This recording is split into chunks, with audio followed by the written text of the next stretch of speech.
We are out in the...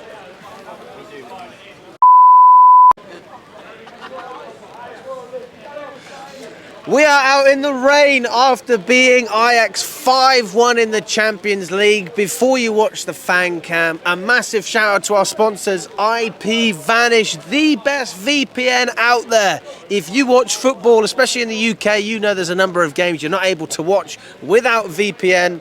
And IPVanish is the way to go. It's super easy, super efficient, very, very effective. And, well, listen, it's endorsed by myself. So there is a link below in the description. Click that link. There's also a QR code on screen if you want to use that. Check out IPVanish and up the Chelsea. Hello, everyone from Chelsea Fan TV. I hope you're all doing very, very well. 5-1 against Ajax in the Champions League. I don't know why they call it the Champions League, because it seemed like we were up against a relegation team, not a Champions League team. In fact, I don't even. When was it? Did they win the championship last year in Holland, Ajax? No, didn't they? Bought it. The year before? No, I don't think so. No. Year before that? Fucking hell, Ajax, what are they doing? No, mate, Ajax have been terrible since they made semi-finals of the Champions League back in 2019. It's been on a downward decline. I knew they weren't great. I was shocked at how bad they were. They are terrible. They are shocking, by the way. That to me, right, I know that's a Champions League game. That felt like a Conference League game. It literally felt like one of them group stage games from last season against the Noah or whoever we were playing. It really did feel like that. Obviously, look, we were helped out by the red card in the first 15 minutes. That obviously helped us, but even 11v11, mate, they literally offered. They weren't offering anything, and then even an 11v10, they offered absolutely nothing. The only thing Jorgensen had to do was that penalty, which he probably should have saved anyway. He got a hand to it, and he probably should have done a bit better, kept it out. But other than that, mate, it was a straightforward night defensively. Jorgensen had nothing to do. We got to rest players, we got to rotate players, we got to keep players fresh. We got 5 goals. You can't really ask for much more than that.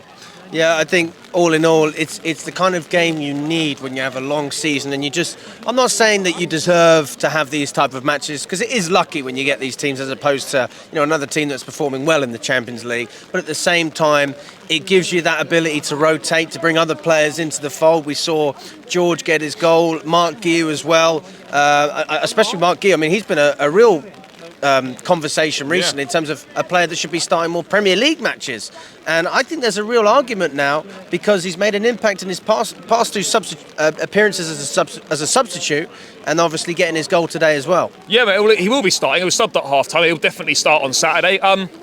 Yeah, he's a nuisance. He's alert in the box. He's in the right place at the right time. That's what you want from your strikers. He was there to turn it home from close range. And yeah, look, he's made a difference to the team. He makes Joao Pedro play better. If Harmer's not available, there's no creative 10 behind Pedro. We've discussed this so many times. It doesn't work him playing as a 9. So yeah, Guiu will start again. And look, he brings energy. He presses. He's a nuisance. He pulls players out of position. He creates space for others. And so yeah, look, whilst Delap's on his way back, just use this guy as much as possible. A positive evening for him, for sure. Do you look at Guiu, because there's a part of me that thinks, I love Guiu, I like what I'm seeing. I see a player that fits so many characteristics that you want to see as a match-going fan. He presses, he's on the front foot, he goes for a challenge, he goes for his 50-50s, has a crack on goal as well. But there's also that part of me that goes, maybe he doesn't have a long-term future at Chelsea, no matter what he does. Well, no, he doesn't. Let's be. Look, obviously, if he scored like 30 or 40 goals, then he might do. But we sort of know that's not going to happen. And look, we've got to be brutally honest here. He was signed for £5 million. He's a profit regardless of what you do with him. And look, you've got Emmanuel Amiga, the striker, coming from Strasbourg next summer. You've got Joao Pedro and you've got Liam Delap. If we're being brutally honest, there is no long-term future for him. But look, right now he can serve a purpose for us, and right now he's doing a job for the team, and he deserves to be playing. So fair play to the kid. What do you make of Jamie Gittens? Because he's had a lot of criticism this season. We obviously had Garnacho starting the last match. He was very, very poor. Gittens come off the bench against Forest, but I've spoken to a few people who are very happy with what they've seen from him.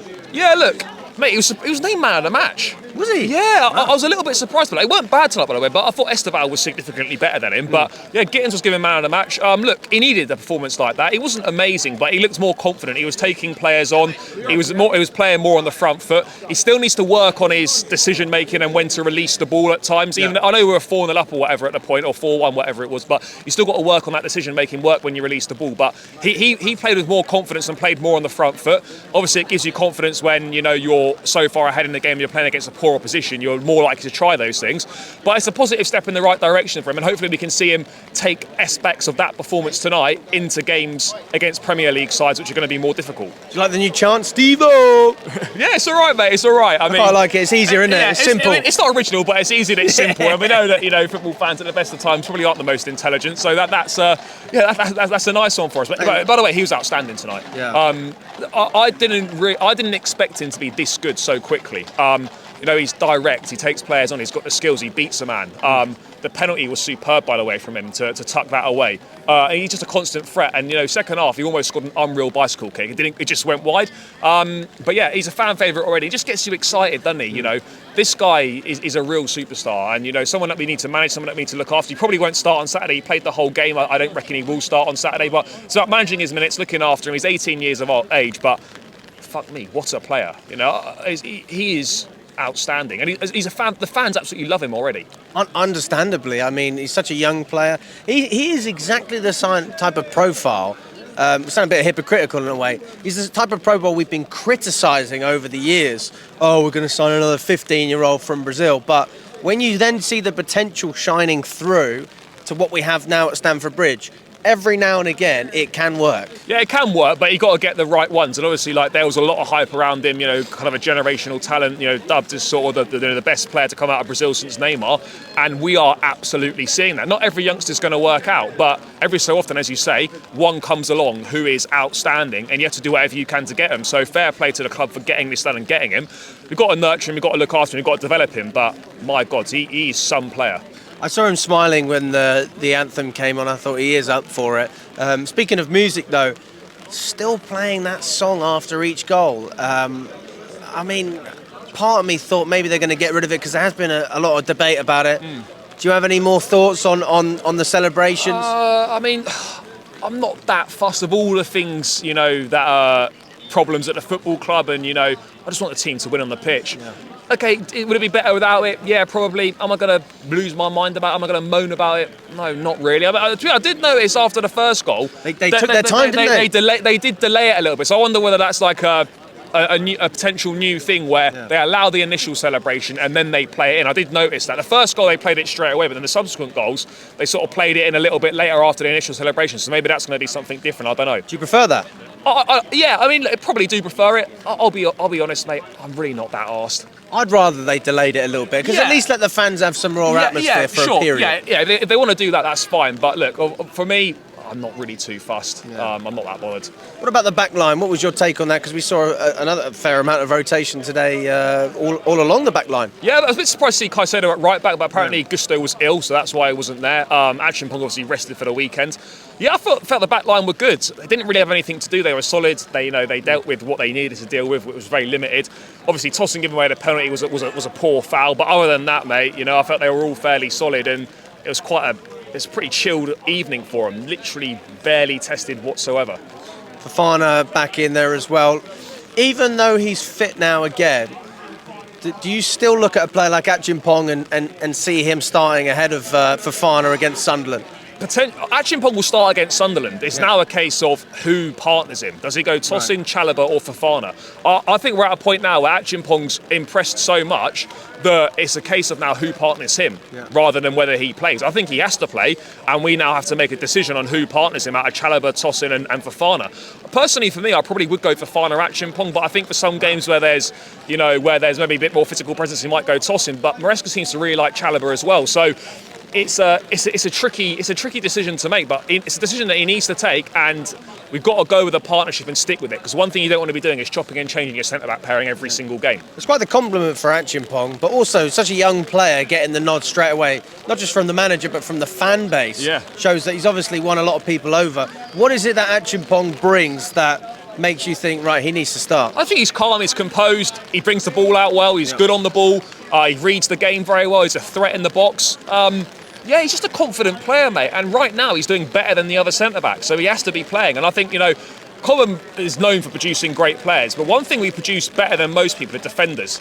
Colwell, Chalobah, James, Achimpong now, we produced Mark Gurhey, we produced Lewis Hall, Livramento, all players who are playing regular Premier League football and playing for England. So that's one thing we know how to produce. And Achimpong, I think, is the next one off the production line. He's still got developing to do, still got learning to do, but he looks like he could be a top player. And in goal, Jorgensen getting the start, but that's probably not going to continue. No, it's not going to continue.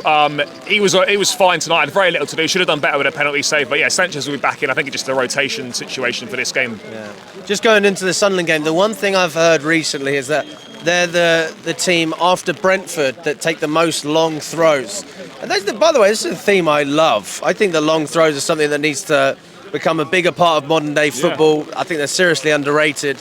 How do you think we deal with that? Also, when we look at the centre backs as well, maybe an argument to see Tosin in there just for a bit of height. Yeah, I think that might. If Maresca's really worried about that, which he probably should be giving it some attention, then I wouldn't be surprised to see Tosin to start for those reasons.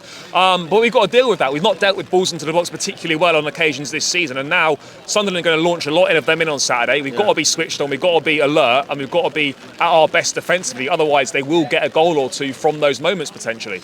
Yeah, I see Sunderland as a team that can cause us real problems, but at the same time, it's a must-win game.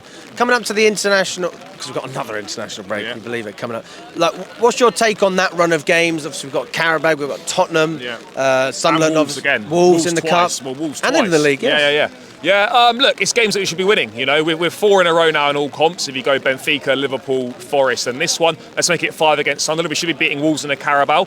Then we play Tottenham away, and then we've got Wolves again in the league, and then it's the international break.